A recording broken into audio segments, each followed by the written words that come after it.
माँ जी, ओ माँ जी, आपने अभी तक ये बर्तन भी साफ नहीं किए और अभी तो घर का सारा काम पड़ा हुआ है, फिर खेतों में भी जाना है। हे भगवान, इतना काम है और आप है कि अभी तक आराम फरमा रही हैं। वो बहू, आज मेरी तबीयत कुछ ठीक नहीं लगती। तो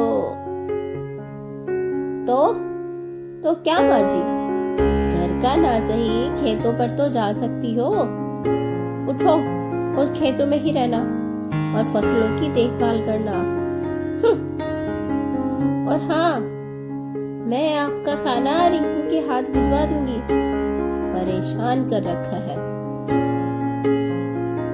सरोज, जिसका पति और बेटा आंधी आने पर पेड़ के टूटने से खेतों में काम करते समय स्वर्गवासी हो गए, जब तक ससुर और पति जीवित थे, नेहा एक भली और संस्कारी बहू बनकर अपनी बूढ़ी सास की खूब सेवा किया करती।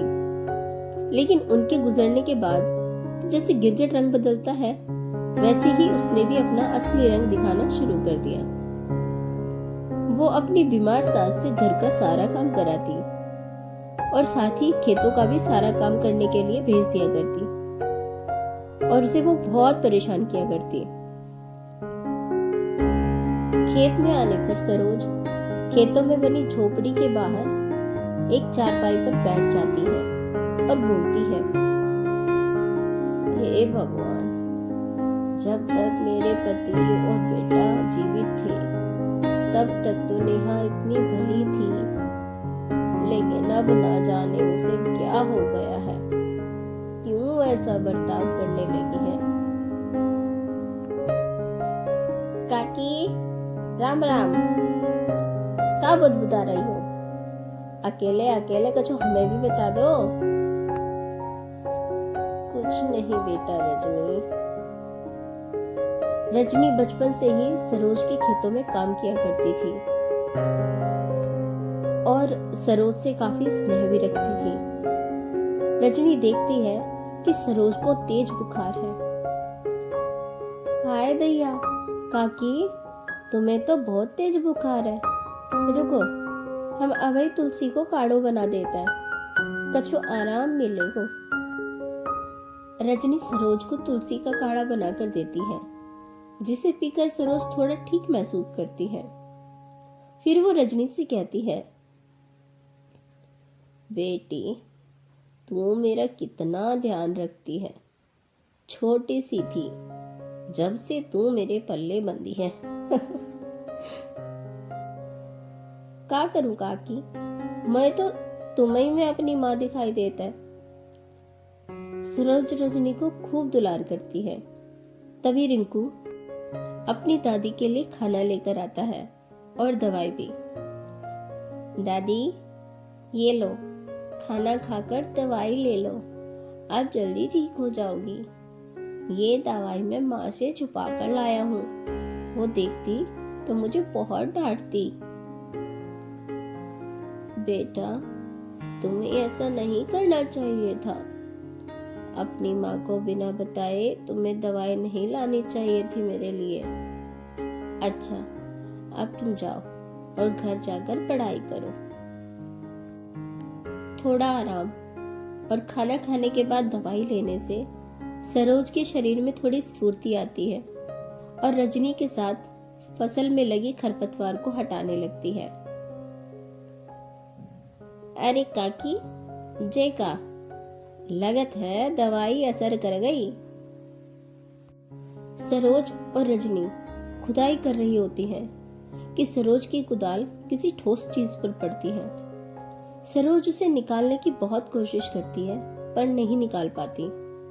तभी रजनी भी सरोज की मदद करती है और दोनों के प्रयास से वहां से एक चक्की निकल कर आती है। चक्की को देखकर दोनों बहुत हैरान होते हैं। काकी, जे चाकी खेत में कौन न रख दई?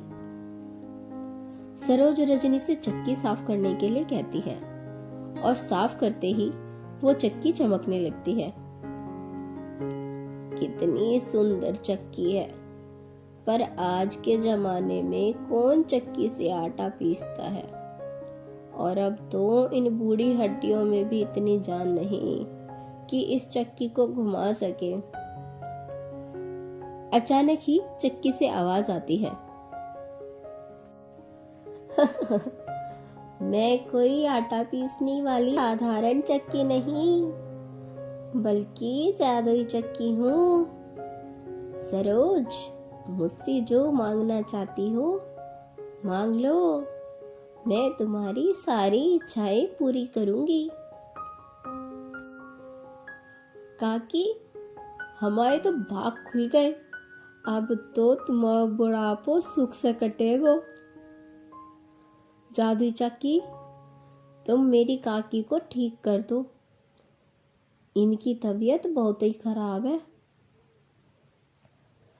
तभी जादुई चक्की से रोशनी निकलती है और सरोज पर पड़ती है। सरोज तुरंत ठीक हो जाती है। धन्यवाद जादुई चक्की। रजनी, मैं इसे घर ले जाती हूँ, नेहा भी खुश हो जाएगी। इसे देखकर क्या पता उसका मेरे प्रति जो बर्ताव है वो बदल जाए।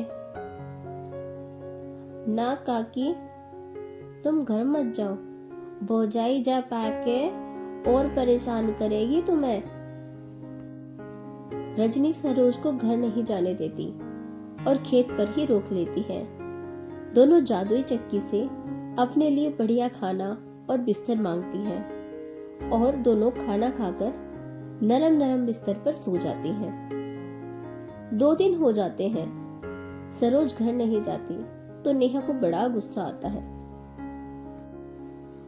2 दिन हो गए माँ जी को खेतों पर गए हुए, लगता है फसल की कटाई कर कर ही लौटेंगी। और यहाँ घर का सारा काम कर करके मेरे हाथों में छाले पड़ गए हैं। जाकर देखती हूँ क्या माजरा है। नेहा खेतों पर आती है और झोपड़ी की खिड़की से सरोज और रजनी को बातें करते सुनती है। काकी, जे जादू चक्की से हमने खानो मांगो, कपड़ा मांगो, पैसा मांगो, बिस्तर मांगो, जाने सब दियो। अब एक काम करत है, जा से एक टीवी और मांग लेता है। अब खेतन में काम खत्म हो जाए तो दोनों रात में टीवी देखेंगे और एक सुंदर सा घर भी। अरे तेरा मन है तो अभी ले। ए जादुई चक्की, मेरी प्यारी रजनी के लिए एक सुंदर सा घर और एक टीवी दे दो। तभी बाहर से दिख रही झोपड़ी अंदर से किसी बड़े बंगले जैसी सुंदर और सुख सुविधाओं से भर जाती है और एक टीवी भी प्रकट हो जाता है। ये सब देख नेहा हैरान हो जाती है और जल भूनकर राख हो जाती है। अब वो उस जादुई चक्की को पाकर अमीर बनने का लालच करती है और मन ही मन सोचती है, अरे ये जादुई चक्की तो मेरे पास होनी चाहिए, इस बुढ़िया और इस कंगली रजनी के पास नहीं। अब तो इस जादुई चक्की को चुराने के बारे में सोचना पड़ेगा। नेहा वहीं रुककर रात होने का इंतजार करती है। रात हो जाती है। सरोज और रजनी गहरी नींद में सो जाते हैं।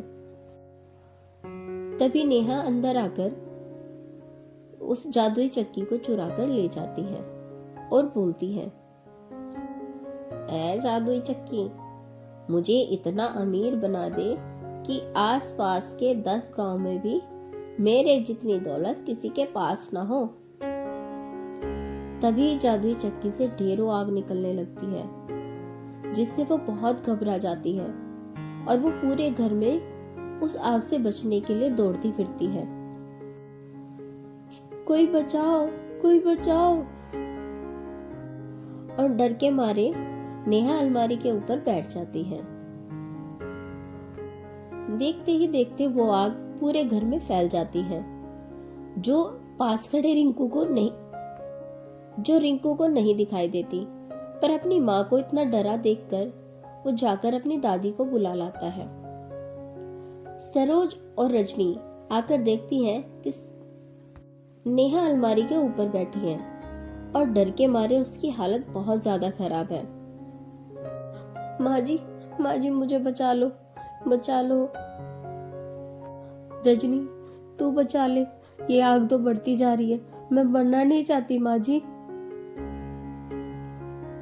यहाँ तो कुछ भी नहीं है नेहा बहू, तुझे वहम हो रहा है। आजा बहू, नीचे आजा। और भौजाई जे तो बताओ कि जे आग तुम्हें दिखाई क्यों दे रही है? हमें तो कोई ना दिखाई दे रही आग भाग गया। नेहा जादुई चक्की को चुराने वाली सारी बात बताती है और जादुई चक्की और अपनी सास से माफी मांगती है। मुझे माफ कर दो माँ जी, माफ कर दो जादुई चक्की।